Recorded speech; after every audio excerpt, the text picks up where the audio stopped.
It's time for Northwest Georgia Sports Live on Talk Radio WLAQ AM 1410 and the new 96.9 FM. Here's your hosts, Matt Davis and Ian Griffin.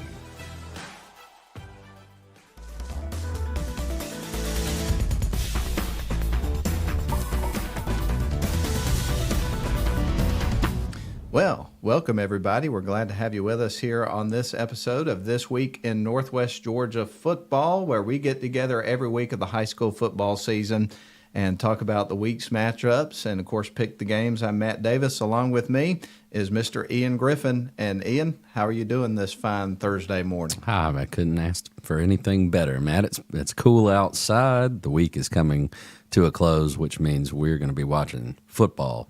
And Friday is upon us, Matt. It's hard to believe it, man. And, of course, we've got a matchup that we're going to cover on WLAQ on Friday, and that's going to be the Darlington Tigers hitting the road to take on the Coosa Eagles out there at Branch Bragg Field. And we're going to get started with a long night of coverage of high school football. It will be really exciting, but we'll have the radio edition of this program at 6 o'clock on Friday. Then coming up at 6:45, as we have every week this season, we'll have the Coach Grove Show radio edition for you. So a 30-minute program where we have the opportunity to catch up with Coach Wayne Groves of the Darlington Tigers and talk to him about the upcoming matchup, the previous week's game, and all things Darlington football. We had a really interesting conversation with him yesterday. So looking forward to playing that for our radio audience ahead of our football coverage tomorrow evening. At 7:15, we're going to go live from Branch Bragg Field as we get ready to watch the Darlington Tigers take on the Coosa Eagles.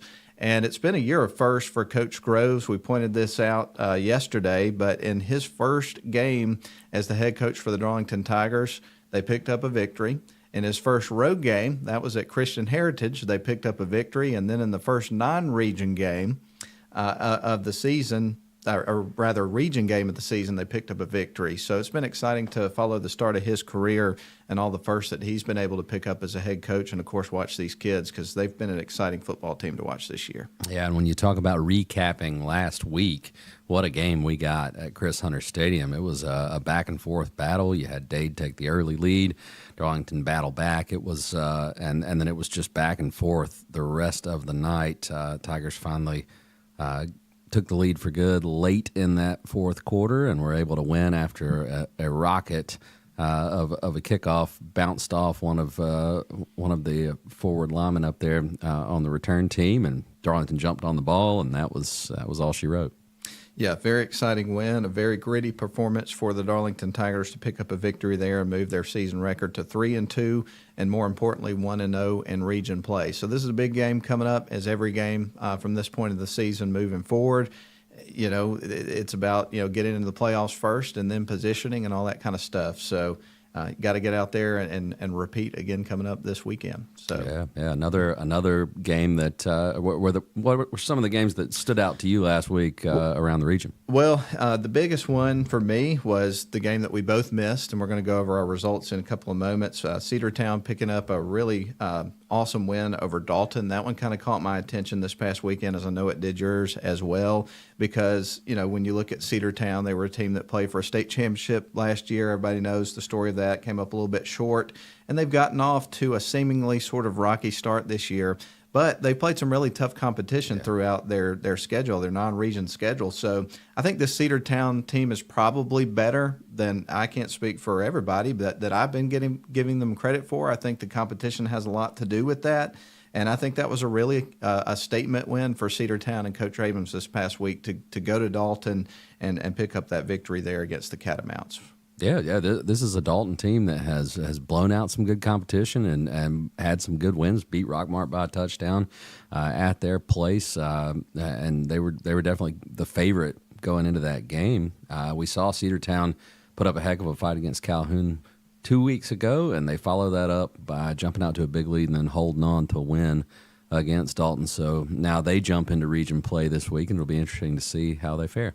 So I'll reverse that on you. What are some other games last week that really caught your attention, Ian? Well, I was really, really surprised. I wasn't surprised that Armurchie scored a bunch of points, but I was surprised they shut Coosa out. I thought that was going to be a close game, and Coach Ballou really has things rolling out there with the Armurchie Indians. So it was the score that shocked me. We both picked Armurchie to win that game, but not 28-0. I did not think that would be how it went down. No doubt, man. Well, let's kind of go over last week's results in terms of the picks. We both had a really good week. The only game that we missed was Cedartown over Dalton, so we both went 8-1. Did not have a difference, so that meant that you could rest easy as far as the picks were concerned last week. I couldn't gain any ground on you, and you are now, after last week's picks, leading at 45-10, and I am 43-12 for the season. So you have a 2-game lead over me. I have a feeling that we break this unheard of streak. 3 straight weeks, right? Without a difference? Yeah. So the slate of games this week, if we come away picking the same here, something's in the water. I'm with you on that. So what we're going to do now is we're going to take our first break of the program, and then when we come back, at the sound of the horn, we're going to start picking some games. And before we do take this first break, let's break down the games that we're going to be talking about in the following segments here of this program. But we'll run down the list real quick. But you're going to have in 7A Division I, Armurchie is going to go and take on the Chattooga Indians at the Little Bighorn. Darlington, as we've mentioned, are going to be out at Branch Bragg Field, taking on the Coosa Eagles. The Tryon Bulldogs are going to travel to face a really tough Dade County Wolverines team over there in Dade County. That's an interesting matchup there. And what is the name of that stadium? I was thinking about that the other day. Magic. They did it as a tribute to a guy over there that's been a part of that program for a long time, and it's Magic something Stadium. Yeah. Somebody help me out with that. I've gone blank there. I wanted to make sure to mention that because it's a cool name for the stadium, but I totally have forgotten. But anyway, so that's Region 7A Division I. The team out of that region that's off this week is going to be the Pepperell Dragons.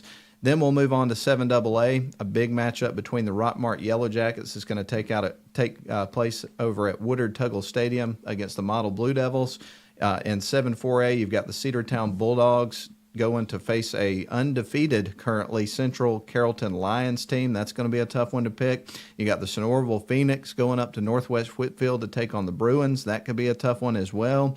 And then in 7-5A, it's the Woodland Wildcats at Cass Colonels. Hiram Hornets at Dalton Catamounts, another tough one on the list that we're going to be picking coming up in just a little bit. A game that's going to be on television that everybody's excited about. Ian, you've got the Cartersville Canes going up to Calhoun to the Reeve to take on the Calhoun Yellow Jackets. Wow, they don't get any better than that matchup. To open region play. After both teams had a bye week last week. And then the final game that we're going to pick today is going to be in 6-6A, the Woodstock Wolverines going to take on the Rome Wolves at Barron Stadium. So some fun games to talk about, and we're going to start picking them when we come back from this break here from the Riverside Auto Group. So stick around, everyone.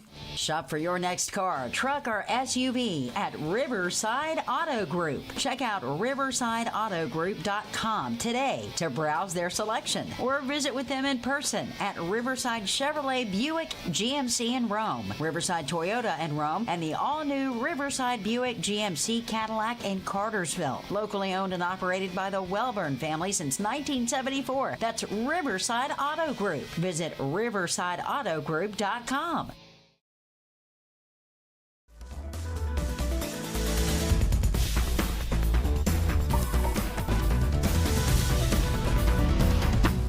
Looks like we got a little help from our friend there, Ian. Google helped us out. So what we were talking about Dade County and the name of their stadium. What was that again? It's Magic Morgan Stadium, and it was named after one of the equipment managers who has been there for 30 some odd years or something like that. And I think they honored him while we were there last year. They did. Yeah. They did. That's what made me think about that. And I just could not remember his name. So I appreciate you taking a look at that for us during the break. And we'll talk more about Dade County coming up in just a little bit because that's going to be the third game that we're going to pick. But Ian, what do you say, man? Why don't we just go ahead and jump into it? Into the deep end we go. Armurchie versus Chattooga, another battle of the Indians. We've had a few of these. We get a lot of battles of Tigers and Indians in high school football. But you got Armurchie coming off of a confidence-building shutout win in front of their home crowd, beating Coosa 28-0. And Coach Ballou's bunch has to be riding high right now. They've got some great playmakers. Luke Lively's playing excellent at quarterback. Chattooga stayed in the game with Pepperell last week for a half, but then the Dragons pulled away. And I just think when you look at these two teams, Armurchie is several steps ahead of where Chattooga is as a program right now, and that's not a knock on Chattooga whatsoever. They're just in a rebuilding phase, and I think Armurchie's been in that phase, and they're starting to take that next step. Yeah, I happen to agree with you on this. They're scoring a lot of points this season, and they're doing it in different ways. This past week, after reading Alex Fair's assessment in the RNT from last week, it sounds like Armurchie really dominated the game at the line of scrimmage, and behind a big effort there, were able to get that running game going. They had a 21-0 lead by halftime. Jackson Coonley was the bell cow for that team in the game, had 25 carries, 3 scores, 146 yards. It was a big game for him. So they're getting a lot of contribution from different guys over the course of the season. So we're mentioning some different names there, it seems like, every week. Chattooga, they're a work in progress, have struggled out of the gate, 1-4. They're facing an Armurchie team, that's got some momentum, a lot of confidence that they're playing right now. And then when you look up with the situation and the schedule for Chattooga, they got Darlington and Tryon coming up next. So that could be a couple of tough games there. Could be a really brutal stretch for the Chattooga Indians. So I'm a believer in this Armurchie team this year. I think they're going to do some exciting things in Region 7A Division 1, and I think that they are going to go 2-0 in region play. So we both agree on that one. All right. So we'll move on to the next game. This one we're going to talk about, but not pick. Darlington goes to Coosa. Matt and I will be in the booth, excited to get back out to Branch Bragg Field. It's been a few years since I've got to call a game out there. So after a 3-1 start, the Eagles stumbled last week. We just talked about it, getting shut out by Armurchie. That's a series that they've dominated over the years. And if you look at the schedule, I would have to say that Coosa will be an underdog in all but one game left on their schedule. So to get back in the race for the playoffs, they're going to have to spring an upset somewhere, and everybody gives Darlington their best shot. The Tigers coming off an emotional win last week against Dade County, back and forth, a lot of momentum swings. They're going to have to stay focused here and not let the fact that Coosa got dominated by Armurchie make them think they can just stroll out there and waltz through and get a victory. And I know Coach Groves is trying to keep them focused. So I think they will find that focus, and I think it should be a good ball game. But you've got to watch out. Coosa's going to come and throw everything they have at the Tigers. Yeah, I agree with that for sure. And here's a little series history background for you. Darlington leads at 18-5. The Tigers won it last year, 38-7. The Tigers have not lost to the Eagles since 2004. So it's been a long time since the Eagles have been able to get over the hump and beat a Darlington Tigers football team. And I think that, the biggest issues that the Eagles are going to have in this game, and it's the same thing that's been the case for a lot of teams, is that in terms of skill position, Darlington has so many different explosive players on their team that can make plays. We saw big plays from Miles Twyman last week, Demarion Floyd, Talon Shirey had a kick return for 78 yards in that game, and then had another great pass play. He was our player of the game. And they make explosive plays on both sides of the ball, and we're calling a lot of different names for the Darlington Tigers this season as well. They've got a quarterback in Sammy Konchesky who can do things with his arm. He can do things with his feet. So I think the Coosa Eagles, will struggle to keep them from moving the ball and keeping them out of the end zone. And then on the other side, Coosa has to find a way to get that running game going, because I think that's really where most of their offensive production can come from. And we'll see if they'll be able to do that in this particular game. But we'll see what happens. Again, we're not going to pick the game, but I definitely, it's obvious that Darlington's going to be the favorite to this one going in. Yeah. So, all right. Well, that's enough about that particular game. We're going to move on to another one. I'm curious to see how this one shakes out, Ian. We're going to talk about the Tryon Bulldogs going down to Magic Morgan Stadium down there in Dade County to take on the Wolverines. So Tryon at Dade County. Let's have a look at this one. All right. So, Matt, we both got a good look at Dade County last week, and I think after watching them play, that non-region record was definitely misleading. We knew they hung with Bowden for a half, but they played some good competition. They've got a great 1-2 punch at running back with Braylon Sullivan and Landon Williams. A little thunder and lightning, if you will, but Sullivan's not easy to get to the turf either. And they've got some pretty beefy dudes on the line of scrimmage. I was particularly impressed with their ability to defend sideline to sideline. Coach Groves even pointed that out. They tackled well in space because Darlington's got a lot of speed at the skill positions, and they kept them in check for the most part in that game.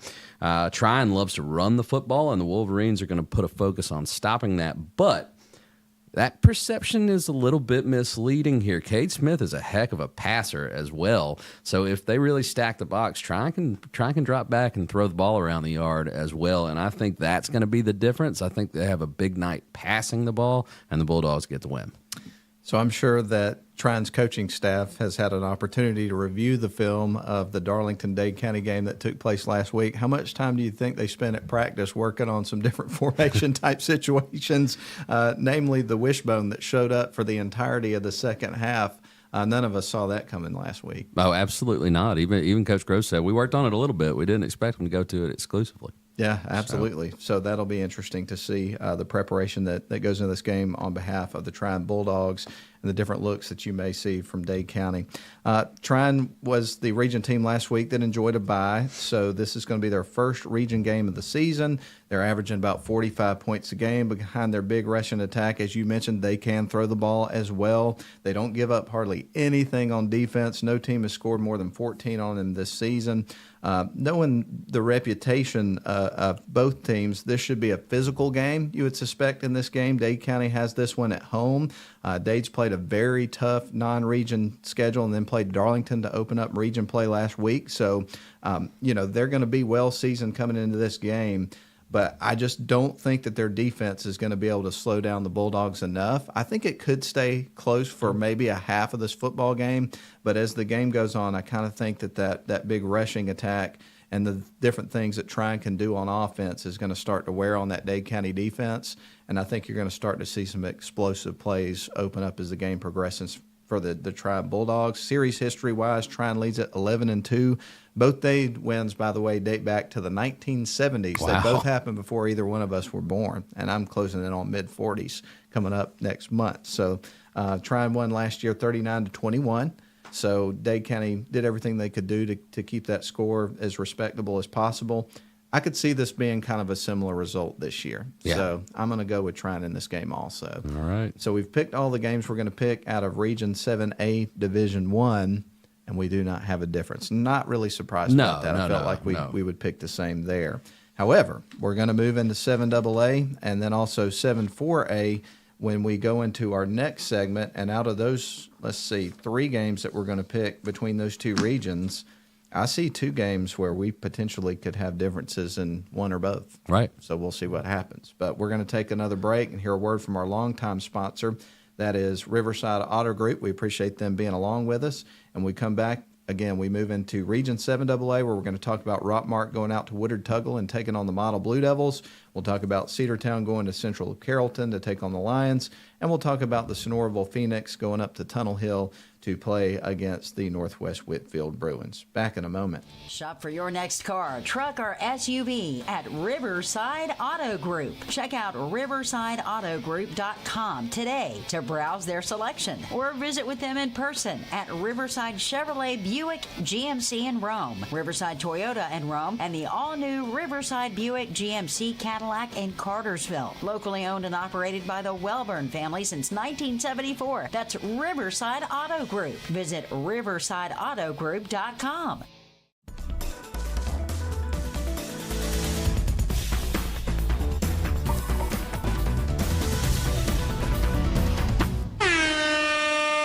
Rockmart travels to Shannon to play the Model Blue Devils. Model bounced back from a tough loss to Tryon by laying the smackdown on an outclassed Murray County Indians team. The Yellow Jackets aren't Murray County, though. And a win for the Blue Devils would put them in the driver's seat for Region 7AA. I think we've kind of talked about that on the radio show this morning with Jeff Gable, that Rockmart's kind of the standard bearer for this region. The game's in Shannon. If the ball bounces Model Way, I could see them hanging tough and potentially pulling an upset. But I just feel like Rockmart has come through a gauntlet in non-region play. They have lost some close games to tough teams, and they have beaten some really good teams. And we haven't seen that from Model yet. So I can't pick the Blue Devils to win. I'm going to take Rockmart. Yeah, I'm with you on this one. Last week, obviously, Model led Murray County 35-0 by halftime, eventually won that game. It was a good bounce-back win for them. I think that one of the things, I heard Jeff Gable talking about this on the scoreboard show, and then also reading his coverage in the Rome News-Tribune about the game, was that the Blue Devils, played sound fundamental football in this football game.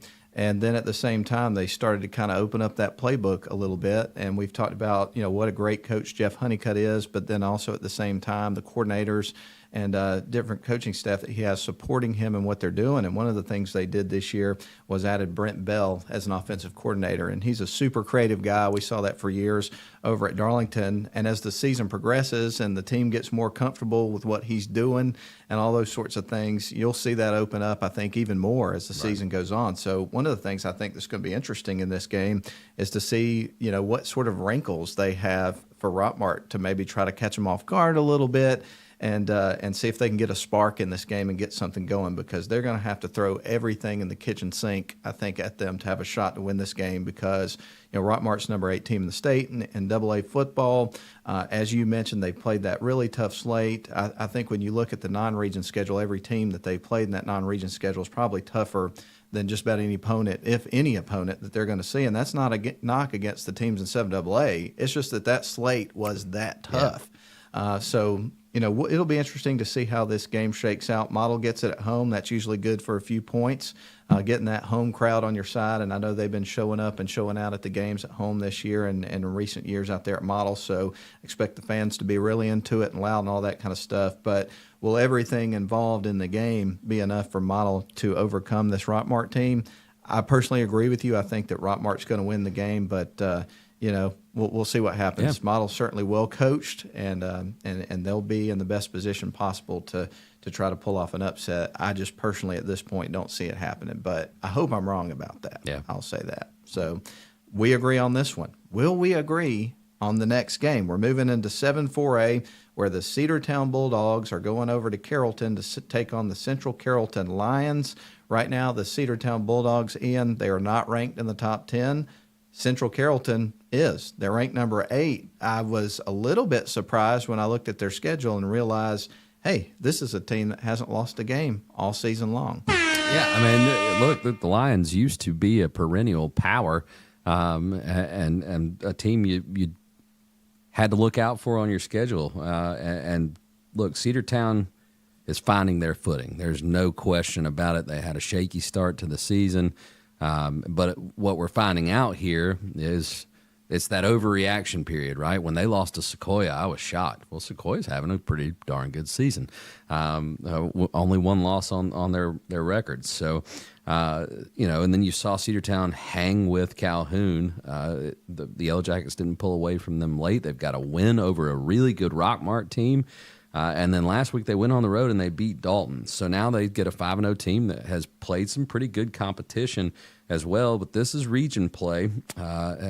I think Cedartown's ready for this. They're ready to go in and battle. I believe in what Jamie Abrams, is doing over there. He has built a monster of a program. I'm taking Cedartown on the road to knock off the Lions, give them their first loss, and get a big win to start region play. Well, first of all, I just want to tip my cap to Coach Abrams and the rest of the coaching staff over at Cedartown, because they came into a tough spot this year, because obviously played for a state championship last year, kind of got off to a slow start in terms of the win-loss record, and kind of struggling in a couple of games and those sorts of things. And I would imagine that there is a massive challenge, especially in today's time of social media and all that kind of stuff, to tune out the noise. And let's face it, I fit into this category. I kind of started doubting the Bulldogs a little bit and all that sorts of things. And so, there's a lot of places where people can kind of contribute to that popular train of thought and that kind of thing. And it's obvious that the coaching staff has done a good job of keeping these kids positive and heading in the right direction, all that stuff, and tuning all that kind of stuff out and just keeping the main thing, as evidenced by picking up that victory last week. So it really feels like when you get a win like that, it gives you a spark and confidence and momentum and helps you turn a corner. So Cedartown goes on the road. Umbra Brown has the Lions off to a hot start. They're 5-0. They're ranked number 8, in 4A in the top 10 going into this matchup. I'm going to go with Cedartown also, man. All right. After that win last week, I still believe in Dalton. I think Dalton, could prove to have an amazing season. They're already having a great season. Obviously, they play in a tough region, all that kind of stuff, but I think that was a really significant win that Cedartown picked up last week, and I think they're going to carry that momentum over to this matchup. So we do not have a difference in this game. I thought we might have a difference there, but I don't know. I guess you never know. So I guess we'll move on and see if we have one here. Okay.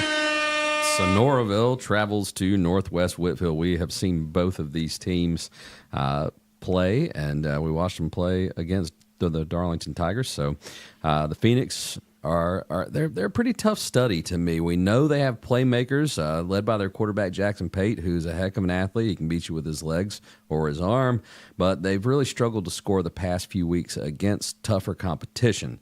The Bruins, also, I say they're a tough study. They're a tough study. They're pretty Jekyll and Hyde. They've had a real bad half against North Murray and then came back from 28 points down to win that game. Darlington really looked like they were the dominant team for a quarter and a half, and then one play changed the tide, and the Bruins went to a hurry up in the second half and performed well. They love to throw the ball all over the yard on offense, and they have a defense that can get pressure without having to blitz, led by an absolute beast in Miles Mays. How many times do we call his name against Darlington? He is an absolute disruptor. I think the defensive line and the pressure they put on Jackson Pate is the difference here in a Bruins victory over the Phoenix. I'm with you. This one is just so difficult to figure out because you have two teams that in some respects can kind of be Dr. Jekyll and Mr. Hyde. Sonoraville can move the ball with quarterback Jackson Pate, who can throw it and run it. He has some nice targets at wide receiver, complementary pieces in the running game, so I do think they're going to be able to move the ball and score some points against Northwest Whitfield. You've got quarterback Gavin Knuckles, can throw the ball. He scrambles well, has some weapons at his disposal. Plus, they're a team that, as you've mentioned, they've had a couple of games where they've been able to battle back in games and have kind of been the comeback kings in their schedule so far as non-region play. So because of that ability to never be out of a game, no matter what the situation is, I got to lean Northwest Whitfield Bruins, but I will not be surprised with any outcome of this football game. But unfortunately, for the goal of having some differences in the picks, we're thinking too much alike in these matchups. We've been doing this week. Too long. I know. It's crazy. So we're kind of sharing a brain today, apparently, which probably doesn't bode well for you to share a brain with me. But anyway, so we go the same in that one. Northwest Whitfield Bruins, we both picked them.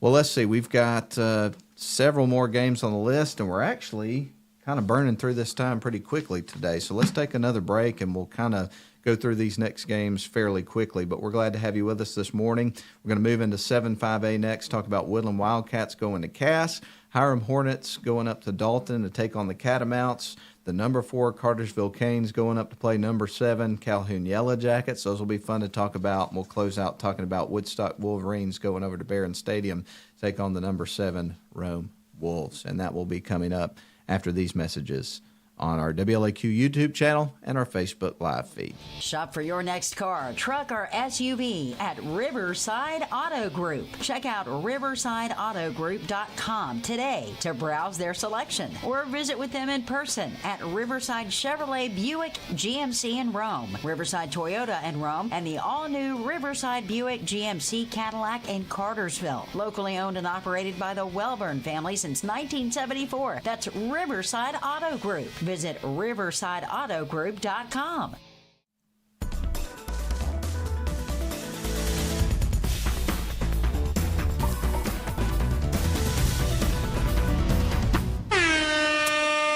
The Wildcats take on the Colonels. That's Woodland going to Cass. So these are two Bartow County schools that are familiar with each other, not too far apart, and it's going to be an interesting battle. You've got a Woodland team that is getting better under Coach Haywood, no doubt about it. They're showing signs of taking steps forward. They can score points, but this region is an absolute beast that they play in. And Cass knows they have to win this game because there's not a guaranteed win left on the schedule after Woodland. So I think Cass will be focused, and they're going to come out, and with their playmakers, they get the W. Yeah, I mean, I think a depth issue comes into play here because I know that Woodland has a really good quarterback who can make a lot of plays with his feet, and I think that Cass is going to have a good game plan to try to keep him at bay and not let him get going and those sorts of things. And I just think there's a talent gap between these two teams at this point in time. And as long as you say, they come out, Cass Colonels, and are focused and everybody does their job, they really should have no problems winning this football game. So I agree with you on this one. I think Cass Colonels, they took a couple lumps early on facing teams like Rome and then a close call with Rockmart. They played some tough competition. They know what it takes to get out there and compete against some really good teams and those sorts of things. So I think they're going to be ready to go in this game and will come out with the victory. So we agree on that one. Will we agree on the next one? Let's find out. The Hiram Hornets at the Dalton Catamounts. Hornets were a surprise team last year. They pulled a stunning upset over Calhoun, and then they took Dalton and Cartersville and Cass to the brink. And again, we just talked about what a tough region this is. And Hiram was right there. They missed out on that fourth playoff spot with a close loss to Cass, but they made a lot of noise. This year, they're not sneaking up on anyone. They're 5-0. They average 45.2 points per game. They're only giving up 13.8. Dalton, I think, has played the tougher schedule, hands down, but Hiram does have a quality win against a good East Paulding team. That was a shootout, 52-49. This is a tough game to pick with Dalton dropping one last week. The game is at Dalton, so, of course, home field advantage is always something you have to take into account. But I'm drinking the Hornet Kool-Aid. I like Hiram to go on the road, start region play 1-0, and get to 6-0 overall. Yeah, you're dealing with a couple of teams here, and you alluded to this in your discussion about the game that have been programs that have been starting to kind of get in the right direction and on the rise of Hiram's 5 wins. You mentioned East Paulding really being the only one that kind of sticks out to you. So strength of schedule, you got to give that to Dalton. They came up short versus Cedartown. The question that's been running through my mind in terms of picking this game is, what does that do for Dalton? Does that fuel their fire and kind of motivate them further and those sorts of things? Or did it kind of, pull back some of that confidence that they built up and made them doubt themselves a little bit going into a matchup like this? I really think it's going to be a big-time motivating factor. I think this team is very good on both sides of the ball, and they got some playmakers, and I think that they're going to put everything and every ounce of their being, every confidence they have, their momentum, into overcoming and responding to a disappointing loss last week and getting things back on track. Ian, thank goodness, a difference. After 3 weeks of having no differences, we finally have one because I am going the opposite direction. I'm going to go with the Dalton Catamounts. Okay. But I have to say, I about burst a blood vessel in my brain trying to pick this one. This one was tough. Yeah. So we'll see. I could see this one going either way, but I am going to take the Dalton Catamounts for the win. And I think Dalton won this game last year, 52-46. So I would expect this to be a high-flying shootout. And Dalton leads the series 4-2, and you're right, it was 52-45, according to the Georgia High School History Association, or whatever it's called. There's a long acronym. I can't even remember the acronym. It's so long. Wow. So. Heck of an acronym. But it's a great source, though, the Georgia High School Football Historian site. And that's one of the things that we are really blessed with in the state of Georgia is some really great resources to keep up with high school football with the Georgia High School Football Historian site that you can go to and get all these records and fun stuff to look at if you like to dive into all that sort of stuff, which we do, pretty frequently. And then the Georgia High School Football Daily. You've got V3 and the previews that come out every year. You've got everything that Alex Fair and the Rome News Tribune does and the different radio coverages and whatnot of high school football.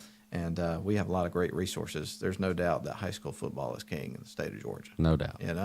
All right. Well, let's see. Where do we go from here? We got Yeah. We got one more game, so we're staying in 7-5A, and then we'll move on to 6A coming up in just a couple of moments. But one more game in 7-5A, and wow, this is game of the century. Cartersville Canes travel to the Reeve to play the Calhoun Yellow Jackets.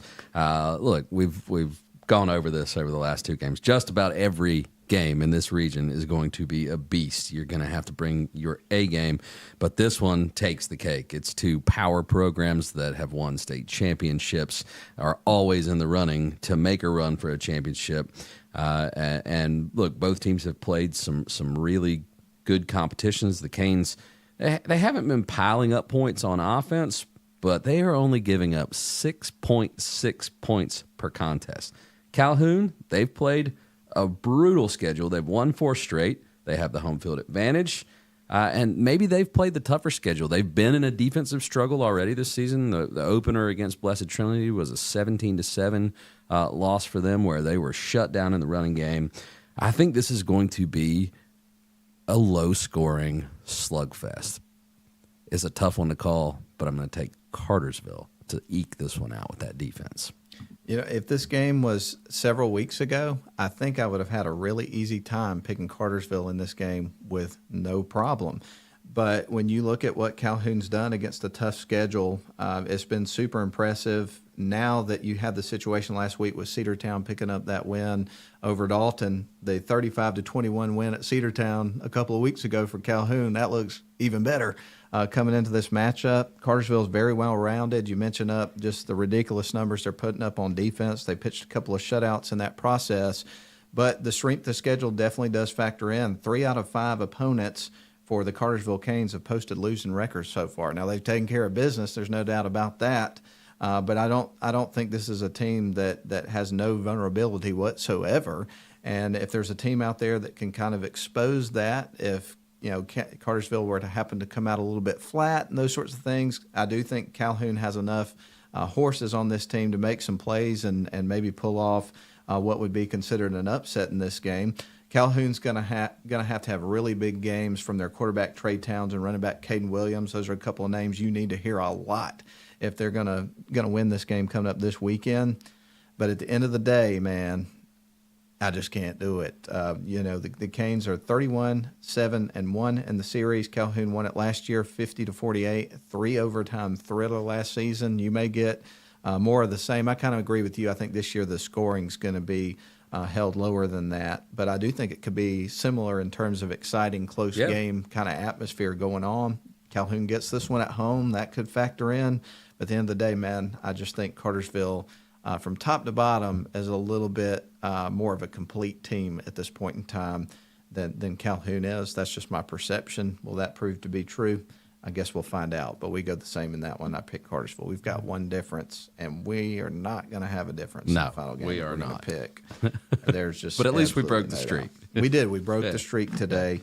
And, big weekend of football coming up. And I don't think we've mentioned this so far in the show, not that I can remember, but how hard of a time are you having believing at this point that the regular season is half complete? It's amazing that it's flown by this quick. It seems to go by faster and faster every year. Well, let's see, Ian. What do you say we go ahead and pick one more before Let's do it. I don't think we'll have to spend too much time on Woodstock at Rome. The Wolverines taking on the Wolves. It's a mismatch in the Animal Kingdom. It's a mismatch on the gridiron as well. Rome is rolling again after consecutive wins to follow that lone loss to Carrollton. Woodstock's given up over 40 points a game and only scoring about 12 per contest. They'll be lucky to get on the board at Barron Stadium. Wolves are going to win this one big. I agree. Yeah, no doubt. Rome has played Woodstock one other time. It was last year. They won 70-0. Kind of see this one being a similar type situation. Rome beat Alatoona last week, 62-0. Reese Fountain was 14 of 18 passing for 223 yards and 5 touchdowns. Wilkinson had an interception return of 50 yards for a touchdown. Had a great game there. There's a lot of playmakers on this football team. I think they have a significant amount of depth. And, I think that Rome's in one of those situations this year where when you look at the region, there's no doubt they're the favorite team in this region. So I think that Coach Reed and his staff has the challenge that sometimes you have of just trying to keep the team motivated week in, week out when they're playing a team that they have a decided advantage over, and finding ways to challenge them and keep them moving forward and as sharp as possible, because obviously once you get into that third phase of the season and the playoffs and the competition, stiffens up quite a bit, you want to make sure everybody's sharp, ready to go, and playing with a tremendous amount of focus. So, and I think they'll be able to do that. So we agree. The Rome Wolves are going to win the football game. Well, let's see. We've got about 5 minutes left of the show, so I'm going to bring up a topic that we talked about a little bit on our show this morning, later this morning in Rome, and kind of get your take on this program about it. But the private-only playoffs, and this is a headline from the AJC and also Georgia High School Football Daily, is back on the table. And so there's a few different scenarios right now that the GHSA, the Georgia High School Association, is discussing in terms of potentially separating state championships for private and public schools from classes 3A to A. And a couple of scenarios we'll give you of examples that are being thrown out. One is where private and public schools throughout the regular season still play each other, stay in the same region, so on and so forth. But then when you get into the postseason, they split up for championship purposes in the playoffs and that sort of thing. There's another one that was thrown out, and this sounds super complicated, but a competitive balance model, which might move, for example, and this is the example that's used in the article here, a school tennis team to the highest class, but allow the same school's football team to remain lower based on competitive nature of the team. So, for example, you might have a school where their tennis team plays in 4A, but their football team plays in single A. I just don't see how you manage all that. It sounds super complicated. So what are your thoughts on the ideas that are being thrown out about this? I think that sounds like a nightmare for athletic directors, and I think it doesn't build any continuity in the what makes the game so special, Matt, and that's the regional aspect of it. Like, to me, if the student body's the same size and they fit into the same classification, if I'm a kid at Coosa, I want a shot to go beat Darlington. Right? Let's line up and play. Let's see if we can beat them. So I think it's a complicated problem, and I understand why it's being discussed. But at the same time, I don't think all private schools are created equal. So I don't think they should all be lumped into one category. We've seen that with Darlington. How many times have they made it to the quarterfinals and lost to Prince Avenue Christian, or one of these schools that have athletic scholarships that they can offer, and everybody recruits? We just talked about Calhoun and Cartersville. You think kids don't move to those areas, to those schools to play for power programs? I don't know. I think it's a little bit ridiculous, and absolutely the competitive advantage side of it is too much. That's just the logistics of that sound like a nightmare. It does to me as well, and that's going to be something that we're going to be, keeping an eye on as you get ready for reclassification, because, well, it happens every couple of years, and so you start getting used to the situation that you're in with the regions and everything like that, and then the next thing you know, 2 years later, they switch it up. And then we as fans and whatnot complain about that, and then they change it, and then we get to complain about that and all that sort of thing. So I do kind of feel for the people involved, and you alluded to this, is that they do have some complicated situations to deal with. And I can't think of any solution that solves all these problems, because it's not a one-size-fits-all proposition in any sort of situation.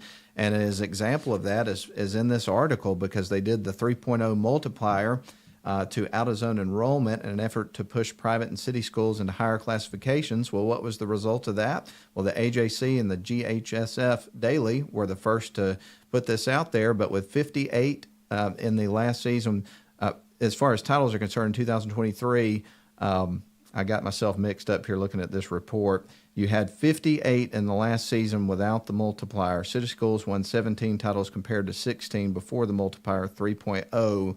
And I think there were like 61 in terms of championships after the multiplier, so there wasn't that much difference is the whole point, and I kind of got lost in looking at the information there. But nonetheless, it just hasn't made that much of a significant difference. And I think part of the problem, and Jeff Gable talked about this on our show this morning a little bit, was that the multiplier applies to the student body, not just the athletic department, the kids that come in to play sports. So I don't know how you solve it, but it's going to be an interesting problem for them to try to continue to figure out. It's been a problem that's been going on for years and years. I don't know there's a good solution that's going to keep everybody happy. Well, what's in that article does not sound like a solution. No, it does not. It just seems like you potentially try to fix one problem and then create a few others. Yeah.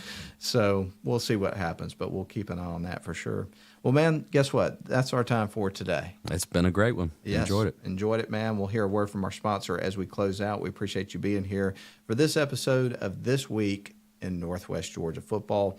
Hope you have a great weekend this weekend, everybody taking in high school football, and good luck to all of our local teams. Hope you have a great weekend. Thanks for your time, Ian. Appreciate you, man. Absolutely.